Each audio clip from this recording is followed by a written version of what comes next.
네, 7일간 행군한 끝에 그들에게 이 물의 공급이 다 떨어지게 되었습니다. 이때 여호사밧 왕이 급히 하나님의 선지자를 찾게 되므로 이 엘리사 선지자를 운운하게 되어 이 세 왕이 엘리사 선지자에게 와서 도움을 요청했던 것입니다. 그러자 오늘 말씀과 같이 엘리사 선지자가 각 왕들을 대하는 태도가 사뭇 다른 것을 알게 됩니다. 그는 남왕국 여호사밧 왕에게는 깍듯이 예우를 하나 북왕국 여호람 왕에게는 친절하지 않습니다. 자, 왜 이렇습니까? 여호람은 우상 숭배자이기 때문에 그렇습니다. 그는 아합 왕의 아들로서 우상 숭배를 타파하지 못하고 여전히 그 흐름 안에 있었습니다.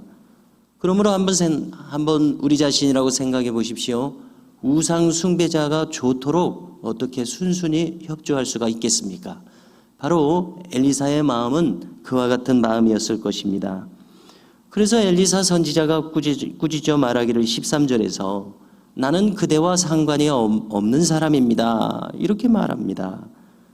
당신의 모친과 당신의 부친의 선지자들에게로 가소서. 자, 이 선지자는 하나님의 선지자들이 아니라 아합과 이세벨이 섬겼던 바알과 아세라의 선지자들입니다. 당신의 선지자들에게 가소서. 나하고는 상관이 없습니다. 이 말입니다. 자, 그런데 여기서 여호람 왕이 어제 본문에서와 똑같은 태도가 전혀 변하지 않았음을 알게 하는 말을 합니다. 뭐라고 말합니까? 한마디로 여전히 하나님 탓을 하고 있습니다. 어디 하나님 탓을 할 이유가 있습니까? 이 모압의 막대한 조공을 다시 받게 하기 위해서 나서는 마당에 이 남유다와 옆에 이 에돔 왕의 협력을 구해서 지금 삼국 동맹군을 결성한 것 아닙니까? 자기의 이득을 쫓아서 삼국 동맹을 결성해 놓고서 하나님 탓을 하는 겁니다. 뭐라고 말합니까? 그렇지 아니이다. 여호와께서 이 세 왕을 불러 모아 모압의 손에 넘기려 하시나이다. 7일 동안 행군한 끝에 이 물 공급이 다 떨어지게 되자 지금 죽게 된 지경에 이렇게 다급히 엘리사 선지자를 찾은 것 아닙니까? 그러고서 지금 하는 말이 하나님이 우리 세 왕을 불러 모아서 이렇게 어려움에 빠지게 하셨다. 이렇게 하나님 탓을 하는 겁니다. 자, 참 전혀 이치에 맞지도 않는 이러한 말을 이렇게 버젓이 하는 것이 너무나도 어이없는 말로 들리는 대목입니다. 그러므로 인간에게 한번 형성된 이 고정관념, 특히 불신앙적인 고정관념이 쉽게 지워지지 않음을 다시 한번 우리가 잘 알 수 있습니다. 자, 여기에 대해서 엘리사 선지자의 대답을 요약합니다. 내가 유다 왕 여호사밧 왕을 배웁기로 응할 뿐 당신만이었다면 결코 응할 일이 없었으리이다. 이렇게 대답을 합니다. 여호사밧 왕은 누굽니까? 우리가 남왕국 유다 왕들 중에서도 하나님을 순전하게 잘 섬긴 왕 서너 명밖에 없습니다. 그 무수한 왕들 중에서 다 우상 숭배자들입니다. 이 서너 명의 선한 왕들 중에 이 여호사밧 왕이 들어가지 않습니까? 바로 신앙이 좋은 왕이기 때문에 여호사밧 왕의 얼굴을 봐서 이렇게 응하는 것입니다.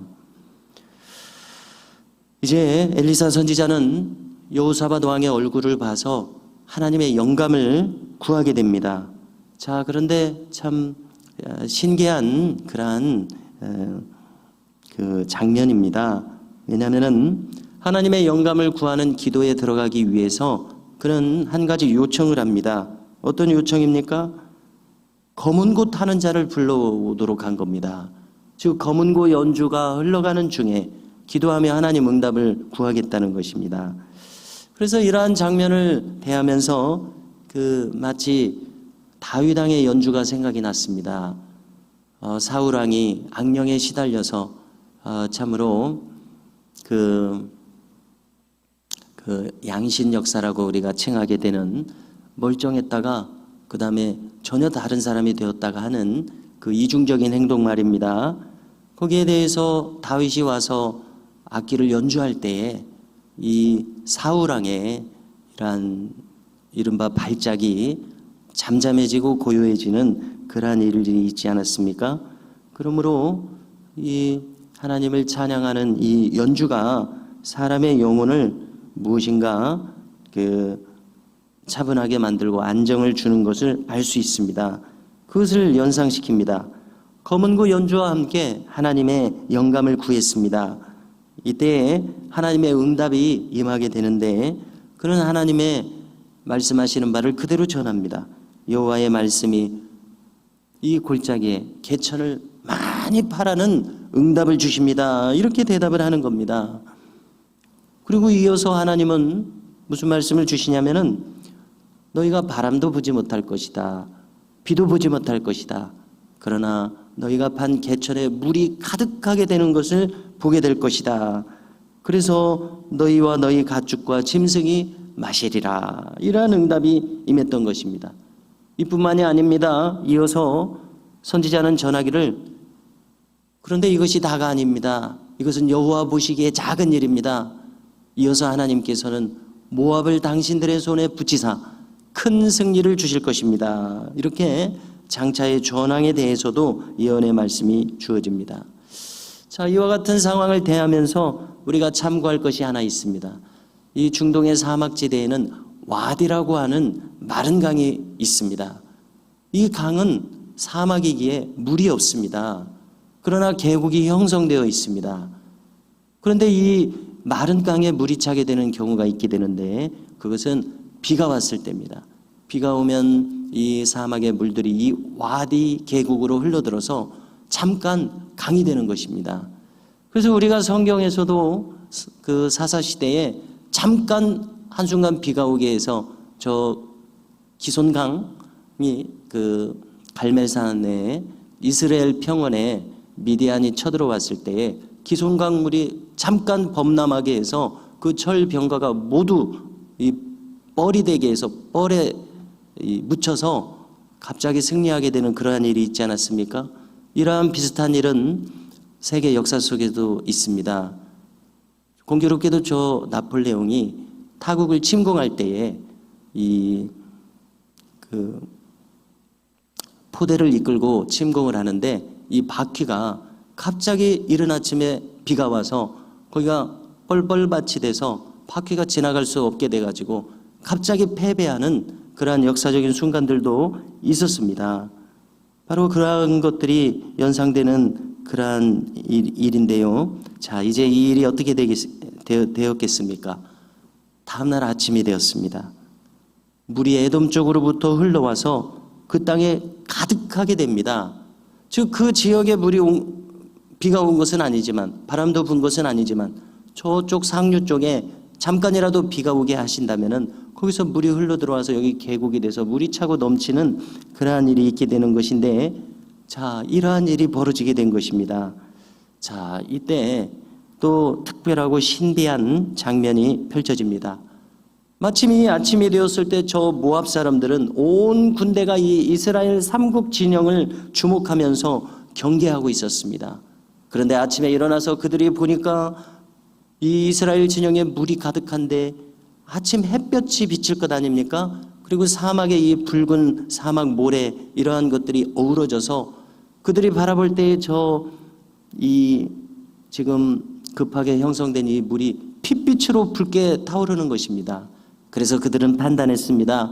아, 밤사이 저 삼국 진영 안에 자중질환이 일어났구나. 그래서 서로 피 튀기는 그런 자중질환이 일어나서 저 강물이 저 핏물이 되어서 흘러넘치는구나. 이렇게 판단한 것입니다. 그렇다면 우리는 이 전쟁을 거저먹기로 승리하게 될 것이다. 이리 판단하고서 이스라엘 진영으로 노략질을 하러 뛰어들었습니다.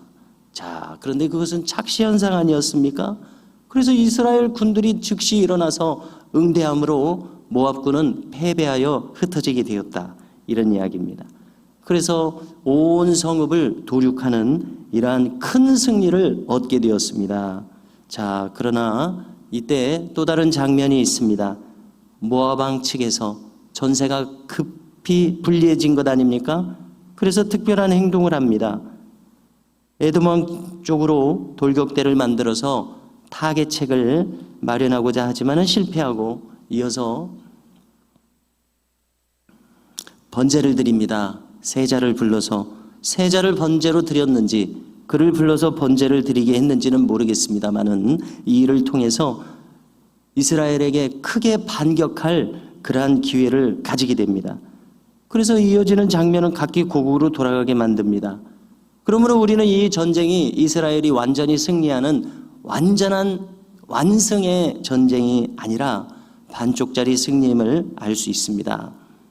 결국 큰 승리를 주셨지만 하나님께서는 이스라엘에 대해서만은 온전한 승리를 허락지는 않으셨습니다.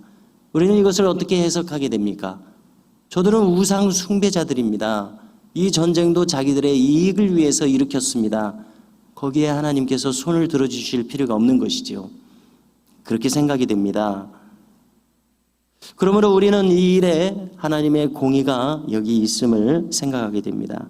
그러므로 성도 여러분, 오늘 이 일화를 통해서 우리는 언제나 하나님 중심주의 신앙으로 살아감으로써 하나님과 동행하고 하나님의 온전하신 인도하심을 받아야 마땅하구나 이리 생각하게 됩니다. 오늘도 이 하루를 온전히 하나님께 의뢰하며 하나님을 믿는 하나님 중심주의 신앙으로 살아가는 우리가 될 수 있기를 간절히 소망합니다.